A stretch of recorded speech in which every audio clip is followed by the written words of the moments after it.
Never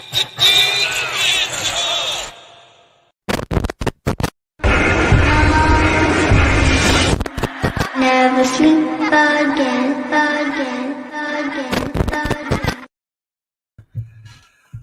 Welcome, everyone, to Mayhem Media. This is our Halloween special, Never Sleep Again, and this is our final episode of our Halloween coverage of our special Halloween month-long event that we've done, which was all my guests for this episode idea. It was all his idea. Robby H. Robby H., welcome back. This is your this is your second or third episode for our Halloween special. I think third. Yeah, I think so too. And I would like to consider it a success. We're a little bit late in our going live tonight, and we wanted to go live last night, but we were both completely exhausted from taking the kids out.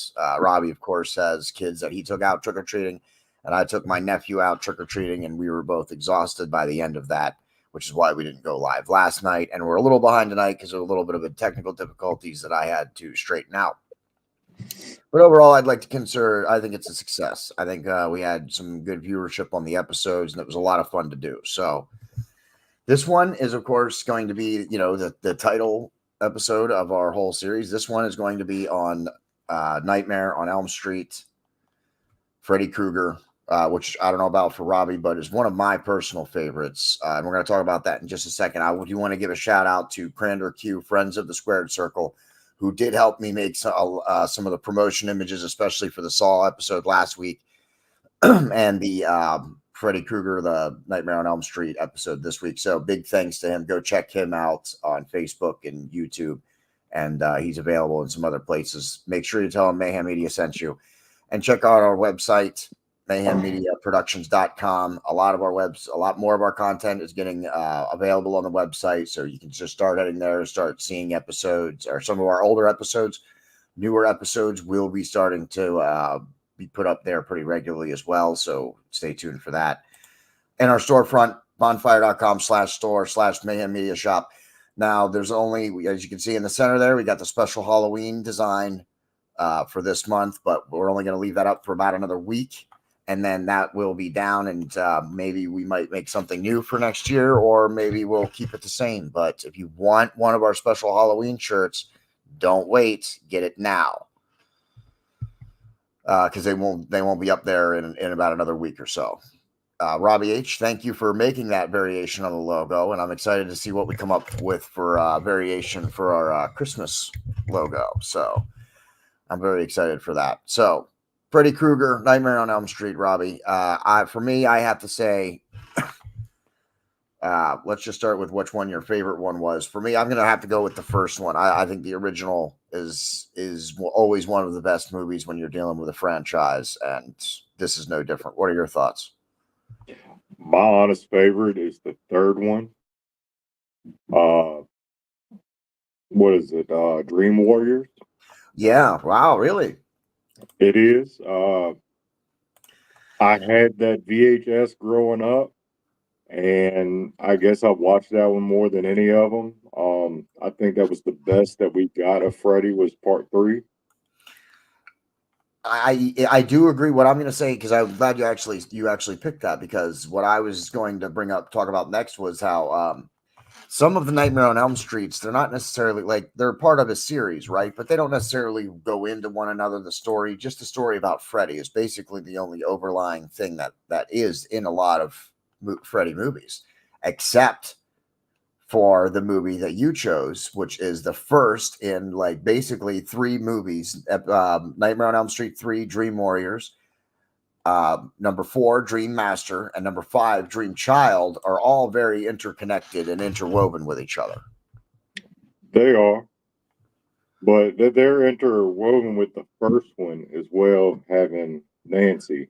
You're right. Yes. The only one that really doesn't interweave with the rest is part 2. Part 2. Well, and which one was it? The Final Nightmare. I don't believe that had any. Dead. Yeah, Freddy's Dead, The Final Nightmare. I don't think that had anything to do with any of the other movies. I think that was kind of a standalone movie as well. You're right. But you're right. The first one, then 3, 4, and 5, and then Wes Craven's New Nightmare all do follow a general overall kind of a plot, or at least connect the It story does. in some way.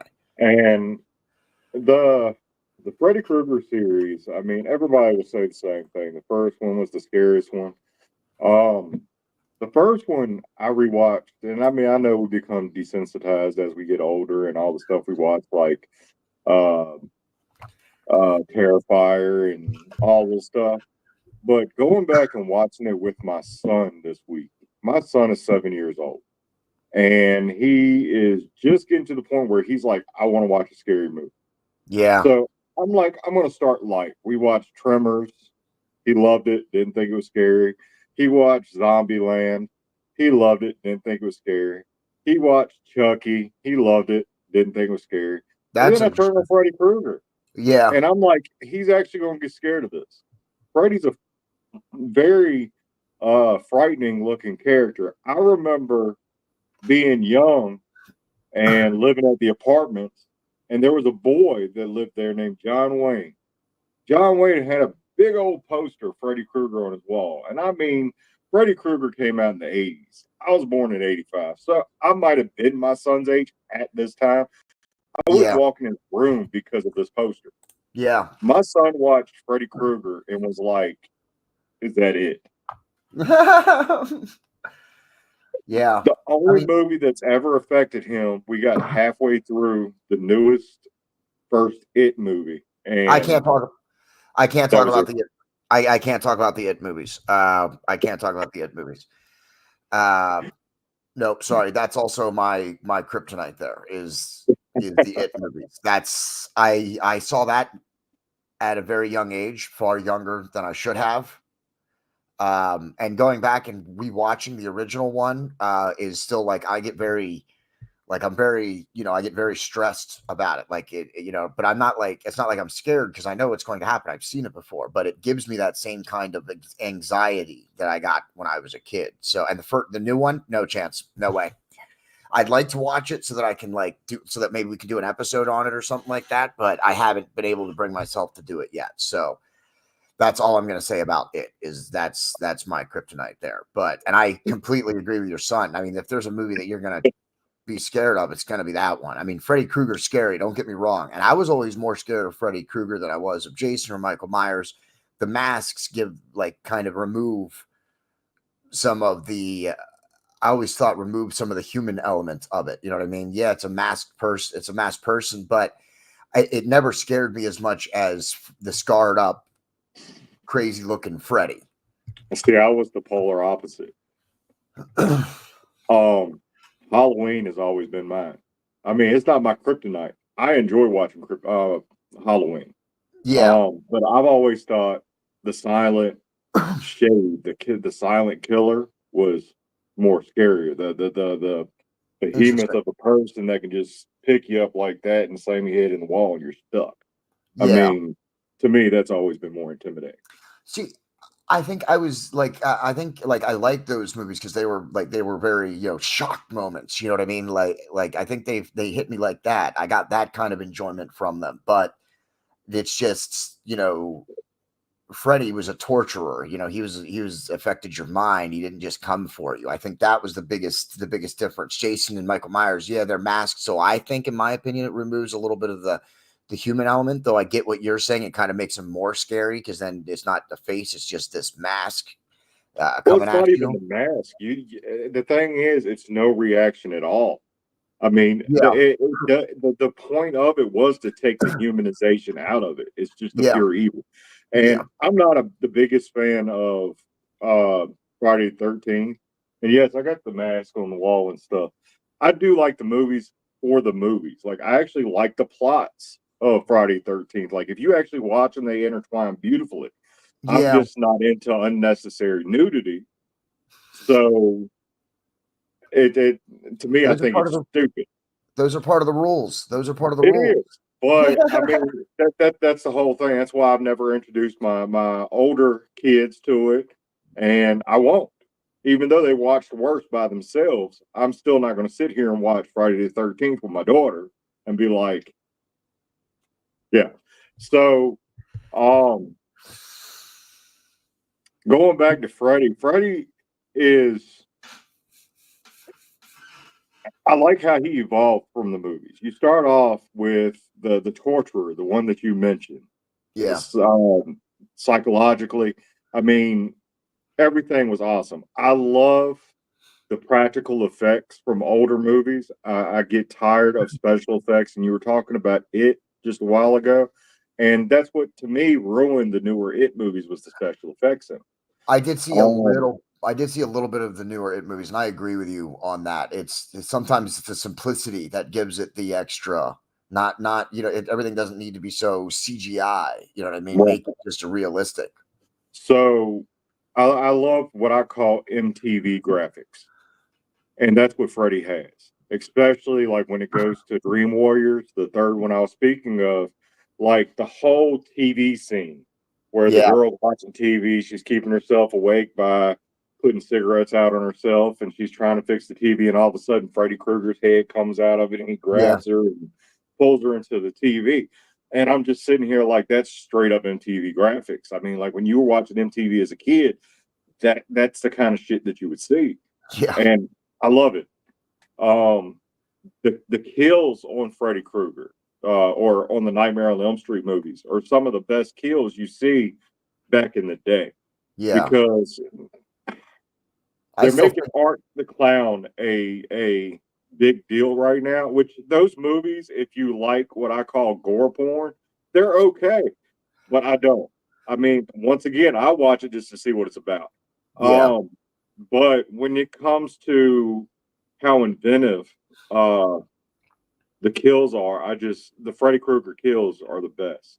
You have the marionette doll kill where the boy has his veins out and he looks like a little marionette doll. That's for number 2. That's for number 2. 3. Oh, was it 3? It was 3. No. Man, I'm telling you, it was 3. Part 2 was the dude that Freddy kept on coming out of the dude, and yeah. Yeah, I thought that's where the marionette scene came from. It was a number 2. It was they were the same in a sane asylum or whatever you want to call it as the girl that got picked up. Shoot! You are absolutely correct. You are absolutely correct. Yep. I do remember that. Yeah. Oh man. And I've always thought of you when I seen the Nintendo kill where Freddy Krueger's got the power glove because you will always be my Nintendo hero. Yeah. So I mean, you have some great kills. Freddy Krueger, when it comes down to it, Freddy Krueger was the best that did. Yeah. I think number 3, I liked Dream Warriors too. That's one of the few movies that actually has someone who's in a wheelchair in the movie. The Wizard. Yeah. And I thought that was interesting.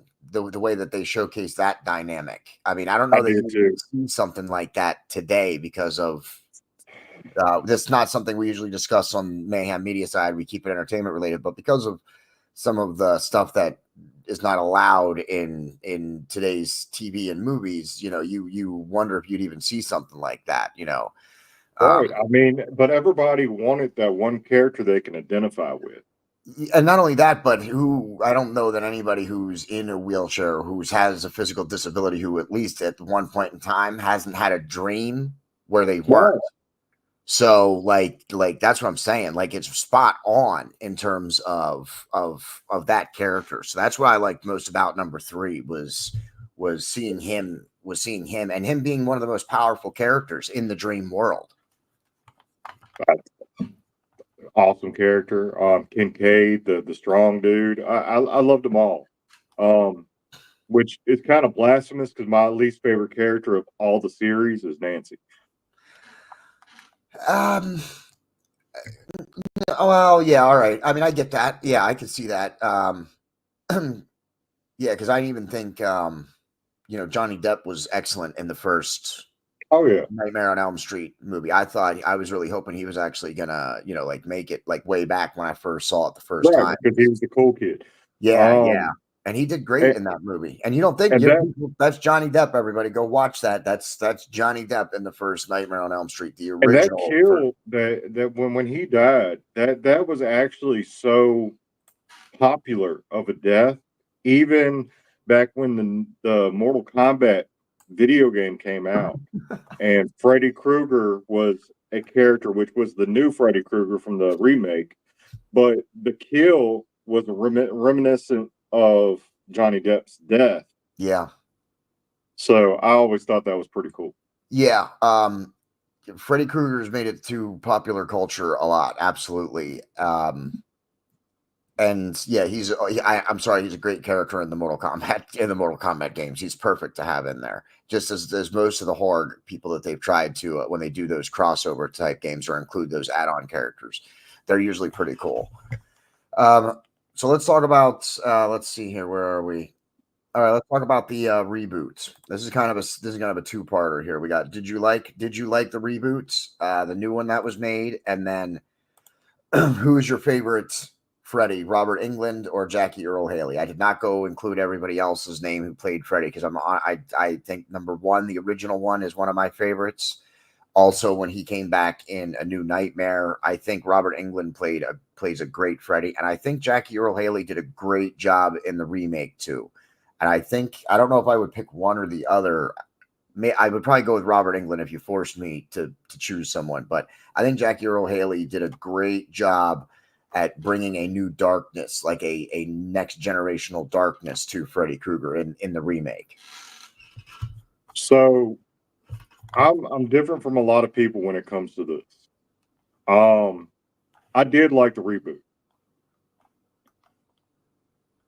I don't think Jackie Haley did a bad job. My whole thing with reboots and recastings and stuff like that, I don't expect to see Robin Englund on the screen if it's not Robin Englund. Yeah. So I was open to something new. I was excited about this movie. I think he looked like a burn victim more than Robert Englund's character did. But yeah. I like Robert Englund's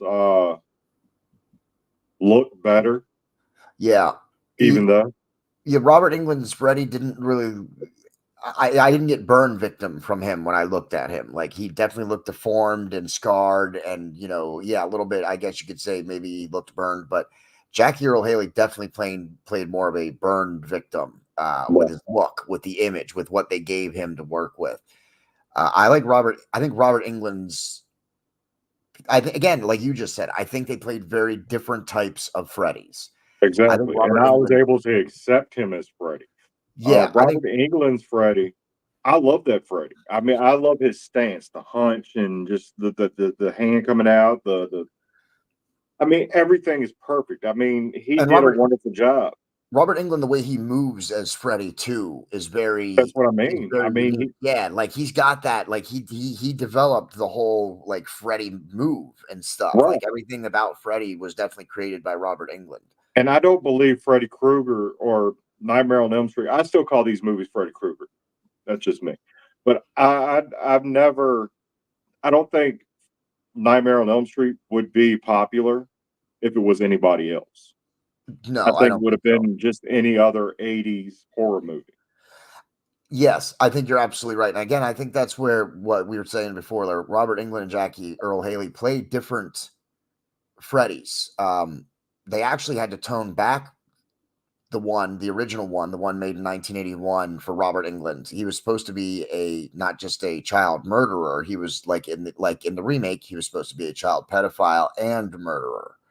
Right. So, and then they toned that back in the first one. There's no mention of any him being a pedophile or anything like that. And that's because at the time there was something big happening in the press regarding something like that in real life. So they decided to take that aspect out of his character. And I still like the fact that they did take it out. I think again, it was always insinuated, or everybody kind of thought it, but I liked it better thinking it and not saying it. Not knowing. That did kind of mess up the newer series for me, or a newer movie for me. I think you're right. I think it made his fascination with Nancy was a lot more mysterious. And why Nancy in the first run of movies, that it did make it much more interesting. But again, that's what I think added to the darkness of the Freddy Krueger that Jackie Earle Haley played. I think he was a darker and more intentional bad guy. I don't think Jackie Earle Haley played the Freddy Krueger, the icon Freddy Krueger. I think he played the Freddy Krueger, the villain, the way he was supposed to. You weren't supposed to cheer for him. Because think about it, when we go back and watch it now, I mean, are we against Freddy Krueger necessarily? You know what I mean? We're waiting for him to do the kills. That's why we go back and rewatch the movies, right? Like he's become a symbol, like a pop culture symbol. And I think Jackie Earle Haley did a great job of taking that character from pop culture and making him a dark, villainous character. I don't think he was given a fair chance. I would have loved to have seen a second one with him. I think he could have shown a lot more range if he'd had a second one. Yeah. Texas Chainsaw Massacre, when they did the remake originally with what's her name? Something Bill. Jessica Biel. Jessica Biel. I mean, I didn't like the original Texas Chainsaw Massacre movies. I still don't. But that remake was what turned me on to the movies, and I did like that.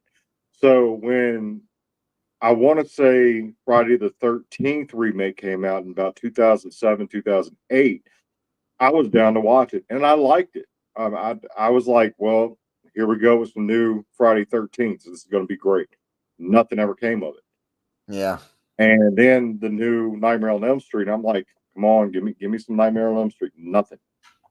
Yeah. And I couldn't believe it. But I think what went wrong with both movies is, as a generation, the nostalgia is gone when it comes to the point of just seeing this character. Yeah. And unless you can give it more of a story and make it more interesting, something different, people are getting tired of seeing the same thing over again. I think you're right. I think that's where movies like Paranormal Activity and Saws, at the time they came out, had a really unique chance to start creating something that could have been the next Freddy Kruegers, the next Jasons, the next Michael Myers. Of course, both franchises squandered that opportunity. And you can say what you will. I mean, yes, some of the Freddy Kruegers are not the best. Okay. Some of them are not the best movies. Okay. You could probably have done without making them. I'm sorry. I'm not a fan of number 2 personally. I think number 2. Well, that's what I was about to say. That was the only one that I really never go back to. I'm not a huge fan of Freddy's Dead. I'm not a huge fan of it. I like the rest of them, but Freddy's Dead, I'm not a huge fan of it. And number 2, I think, is really, really, really bad. Well, it is. But Freddy's Dead, I like. I'm just tired of the whole Freddy's Dead or Jason Goes to Hell and shit like that, and then the next movie comes out. I like how they did Freddy's Dead.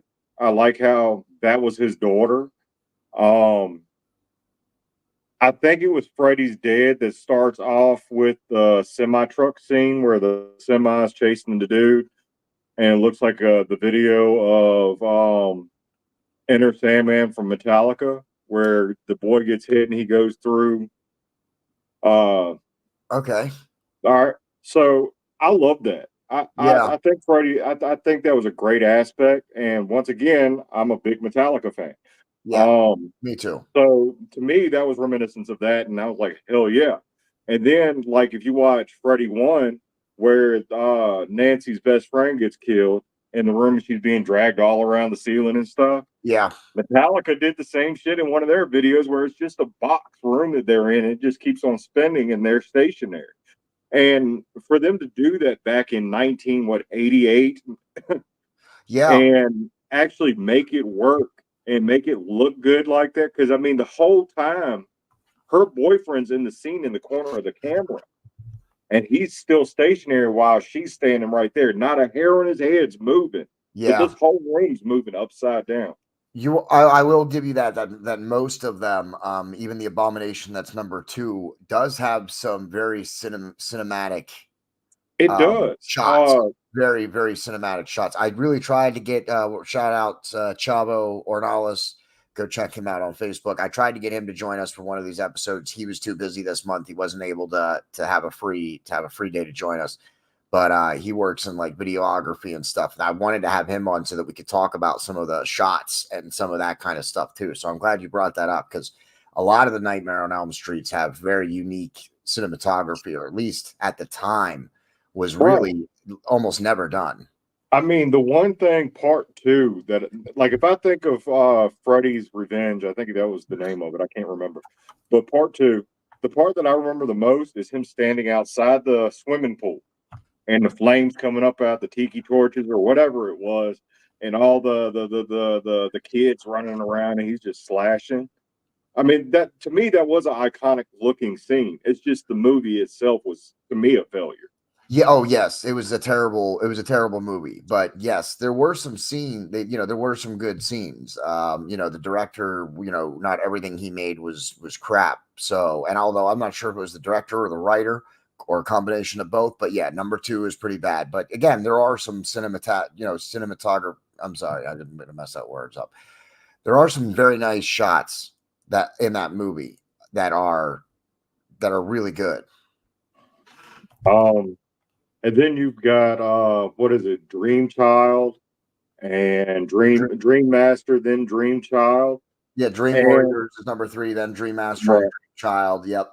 And I did like those movies. I wish that the Arquette chick would have stayed in those movies, because she was in part 3. And when I was younger, it confused me because I didn't know that was supposed to be her. But either way, I mean, I think the way they did the movies and learned how to use the ability to pull people into your dreams, and they were very supportive of each other. You saw a lot from part 3, like the characters, Joey, Kincaid, and stuff. I thought it was done really well. Yeah. And when the Dream Child came, I thought it was kind of amazing, the concept of Freddy wasn't going through her dreams, he was going through the baby's dreams. And then, like, he's trying to be reborn again, which is in just about every horror movie, which it's kind of old now, but back then it was kind of cool. You got Freddy's Dead, which, I mean, it brings a closure to, you had showed actual Fred Krueger killing his wife, like just slapping her around. His daughter sees it, walks in the cellar, sees the different gloves. It wasn't just the one blade glove. He had a ton of different gloves. Yeah. That he would torture these kids with. And tell you the truth, I wouldn't mind them doing a movie kind of like how Rob Zombie did Halloween, where you see a lot of him before he gets burnt up. Yeah, I am not a fan of Rob Zombie's Halloween movies. We talked about that last year. I believe we did the Halloween. We talked about the Halloween franchise for last year's Halloween episode. Go check that out because it is a great episode. But I am not a fan of Rob Zombie's Halloween take on Halloweens. That I was not a fan of. I didn't mind. It's not that I didn't mind. I liked seeing the before stuff. Like, I liked how they included that. That was cool. And it would be interesting to get like a Freddy Krueger movie, not like a prequel, but like maybe have the first part of the movie or first half of it maybe be, Freddy Krueger and what actually happens to him. And then how he, how does he start doing what he does after that? That would be an interesting movie to see. Yeah, I would probably watch that. Yeah. I think it would be an interesting take to have him as an innocent man. Think about it. Yeah, see, that's always kind of what I thought. Like, didn't they kind of almost try to make the audience believe that through the first couple of movies? And like, I want to say, I don't think in the first couple of movies. I think that was in the newest one. Oh, was it the newest one? They were trying to make you think that a little bit, maybe. Yeah, where they almost made you doubt it. Like, wait a minute, look, maybe this guy's innocent. You know what I mean? And this mob's chasing him down. Like, yeah, I think that would actually be pretty cool. That would be even more interesting. That would really be an interesting take I on. mean, the reason that he's killing these kids now is revenge because their parents killed him, and he wasn't even the person. Yeah, that would be something. That would be something. I would probably tune into that just to catch and see what that would look like. Yeah, I probably would. So, but what since was we your brought- take on Wes Craven's New Nightmare? I like Wes Craven's New Nightmare, and I kind of like how they brought it outside, like where it's a universe inside a universe inside Yeah. our universe. So I thought that was very unique and interesting how they did that, and I liked how they, because remember Nancy, what, she dies in number 3 or is it number 4? Yes. 3. 3. Okay, so she dies. Her character dies in number 3. Spoiler alert. Her character I dies think in it's number too 3. late for a spoiler alert. Yeah. I have to make sure I put it in the description for anybody who watches it afterwards. Yeah, she dies in number 3, so it was a great way to be able to bring her back. And then I thought that I was honestly, except for maybe the first one, and I love the 3, 4, and 5, but except for maybe the first one, I think the New Nightmare probably gave me the most, like put me on edge the most since the first one. I think I was very interested in Freddy Krueger. Now the story is he was this fictional character who now, because of everything, has been born into and is something legitimate. Like that was very interesting to me. See, so I always thought he was just the devil. yeah, At the end, when he's being burnt up, you start seeing the horns pop up and stuff. But I liked the movie. I didn't like his face as much. The new makeup, did not care for it as much. I did not like the bone glove, and he had all 5 fingers with blades, except for just 4. Did not care for that. But his dress is what I call it. All right, so he had his regular Christmas sweater on. Then he had the trench coat and the hat on. yeah. That was badass. To me, that was what Freddy should have looked like the entire time. That's the only reason, to me, Jeepers Creepers, when the first movie that came on of Jeepers Creepers, that was the reason that I thought he was so cool, because of the jacket and the hat. It kind of made him mysterious and spooky at the same time. And they did that with Wes Craven's New Nightmare. So to see that was awesome. And even though it was still Robert Englund, the way that they did it, it made him look bigger, like taller. And I mean, I just thought it was done well.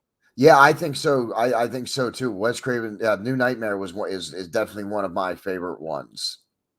I'd have to say probably the first one, and then A New Nightmare, and then I do like the remake. And again, I like the 3, 4, and 5, the Dream Warriors and Dream Child, and the 3 movies that go along with that. But yeah, I'd still have to probably go with the first one as my favorite. Since we were talking about Freddy and Jason, what do you? Oops, clicked the wrong button. Do you like the Freddy versus Jason movies? A lot of people talked about it for a long time, a crossover movie. Then we finally got it. What are your thoughts on the crossover? All right. So to me, it's more of a guilty pleasure movie. It had potential. Like the Alien. I was looking forward to this movie. But when Freddy Krueger turned into Jackie Chan and just was like, when he was fighting Jason, and I mean, that's what it looked like. I mean, it wasn't, I don't know. They had some cool aspects in the movie. They really did. I did like the movie to an extent. I like how they brought Jason into the movie by being manipulated by Freddy to get people to start fearing him again. That was one of my favorite versions of Jason. Like I said earlier, I like the big brute. But to me, it was cartoony. Like it was almost silly. The medicine's name was something like No Dream. It was just something stupid. It didn't even have like a antimysificin name or whatever. Like No Dreamethol or something like that. Yeah, something like that. And I mean, it wasn't a bad movie. It just wasn't what I was hoping for. Now I knew, just like anybody would know if you ever read comic books or anything. When you have this character versus this character, there is not going to be a winner. Yeah, you And a can't lot because of if you people no, I you have can't. read You said can't that because Freddie you have won that. And I still you, don't see how he won if his head got cut off and he's being carried off. But no. I I think it's mean, meant to show that it's been a stalemate. Like even though Jason may have right. won That's the that way I look at it. engagement, Jason may have won that engagement, but yeah, people thinking that Freddie won. No, it's just that I think Jason won the engagement, but Freddie winking at the end, just the head, is just it. You know, can you actually kill Freddie? You know, that's not necessarily possible. Just like, can you really kill Jason? Well, You know what I mean? see, that's what I was about to come to. That bothers me about this movie. All right. So when Freddy gets brought out of the dream world, Yeah, he's normal. He has no power. He's just him. And I understand when you're watching the Freddy Krueger movies, it shows like when he was human and when he was a teenager, he used to be abused. He got a kink out of it. He liked that shit. I understand that. But you're sitting here getting sliced by a machete. Your hand got cut off. yeah, I mean, he was not even in the same boat as Jason Voorhees yeah. I when don't he think got brought into the real world. see. I think it was a great. I think when they brought him in the fight, they wanted to have it come to a head between these two massive characters. I think Right. that was a mistake because they both operate differently. Jason's a massive brute who uses his muscles, and Freddy uses his cunning and dreams to manipulate people. So I like how they, like you said, how they brought Jason into it, how it was Freddy manipulating him. That was good, but I think the final battle scene was just for It was show. eye candy. Yeah, exactly. It was for the people because they wanted to see the Freddy and Jason actually engage in a match like a Mortal Kombat match. That's what they And wanted to they've see. actually So that's what they talked got. about back in the day to do Freddy versus Jason versus Ash from the what is the name of it? The Evil Dead. Oh, And I'm sitting here like, to me, the Evil Dead is just a whole different type of movie. You can't. yeah. And that's like, yeah, it's just like saying you want to put Michael Myers and Jason against each other. I mean, yeah, it's great. Oh, wow, what if they faced it? Yeah, but it's the reason that these movies are good is because of the way the villain operates against the main characters. Okay, Right. and when you have, you can the only way to portray it is to keep doing that, like they did in the Freddy vs. Jason movies, where they had Freddy manipulate Jason. But like you said, as soon as Freddy got brought into the real world, it should have been a slaughter. Freddy should have been. It should have. And like you were saying, like Jason versus Michael Myers. As much as I love the Halloween movies, and I think Michael Myers is a beast, and I don't know if you remember, I used to have Michael Myers painted above my wall. I mean, above my bed on my wall. Okay. I mean, Michael Myers, in the end of the day, is just a regular dude. Yeah. He's dead right off the bat. Yeah. That's you can't trying to cross over you're gonna have to put somebody like Ghostface versus Michael Myers, like somebody real. Yeah, well, I don't even think that's much of a contest. It's not, but I'm just saying it'd be something like that. Ghostface is a bunch of teenagers. I'm a fan of Screams. We might do Screams next year in our Halloween, which we're not doing a month-long Halloween thing next year, but we'll likely do. We'll do at least an episode, maybe 2 episodes, but we're not doing a month-long thing again next year unless we have more people actually making the episodes, because I'm exhausted. So we will have 1 episode for Mayhem Tainment coming up in November, but then probably won't see me personally again until Christmas then. But stay tuned to our Into the Barricades. Into the Barricades are going to continue. Look for that tomorrow night. Sunday night. Wait, is it Sunday or tomorrow night? Tomorrow night or Sunday. Look for it this weekend sometime. I have to check my calendar because I'm tired. So Into the Barricades will be continuing, but I got 1 episode coming in November, but then until Christmas will be the next time you likely see me personally, but because I got a lot of work to do behind the screens. Robby, is there anything else you want to talk about with the Nightmare on Elm Streets? No, I'm good, dude. The last thing I want to say is about the classic music, which we've been using throughout to advertise and to make promo videos and stuff through this whole month. We themed it after A Nightmare on Elm Street. It was Robby's idea to do. Well, no, actually, I guess it was his idea to do the main thing on Nightmare on Elm Street. It was my idea to theme the whole month after that and all of our episodes after that.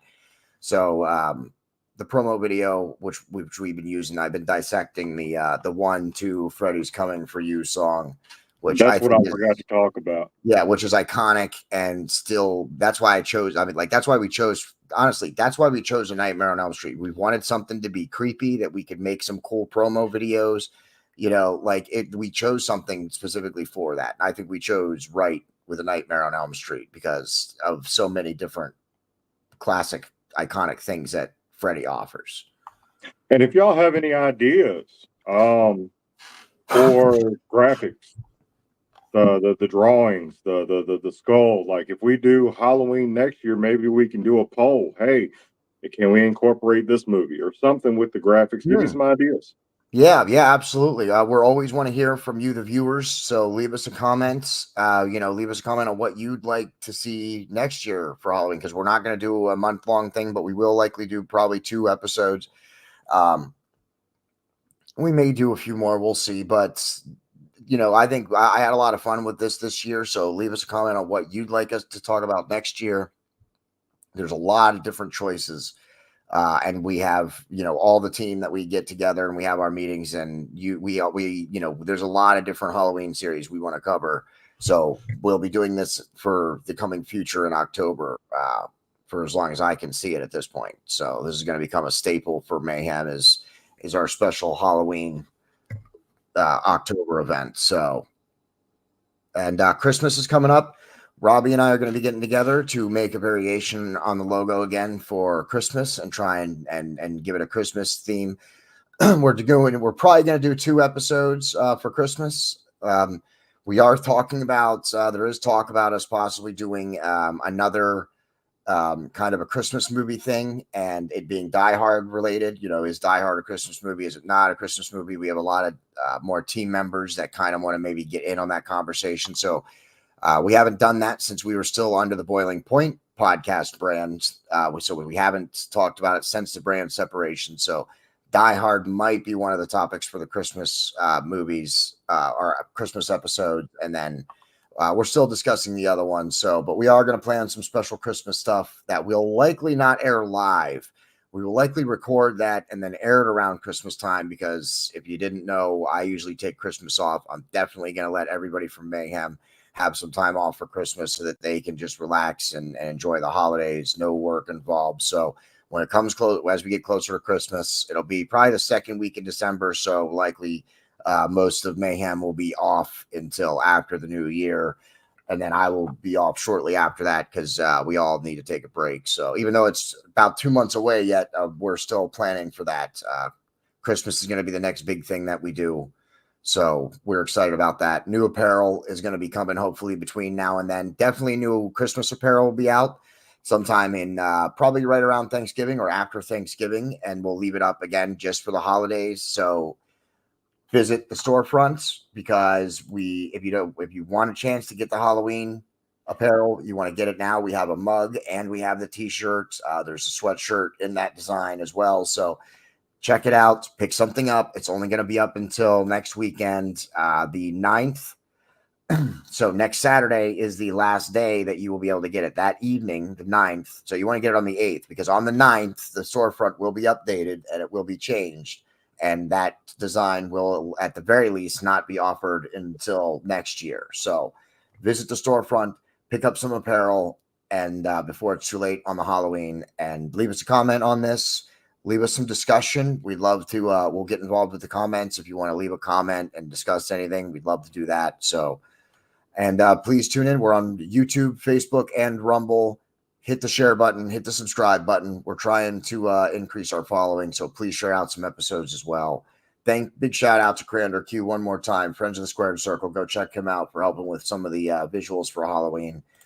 And our website, go check out our website, mayhemmediaproductions.com, and check out some of our content there. We'll have written articles coming in within the next 2 or 3 weeks before Thanksgiving sometime for sure. So until then, for our final episode of our Never Sleep Again Halloween 2024 special, our graphic artist, Robby H. I am your host, JD, and that's the end.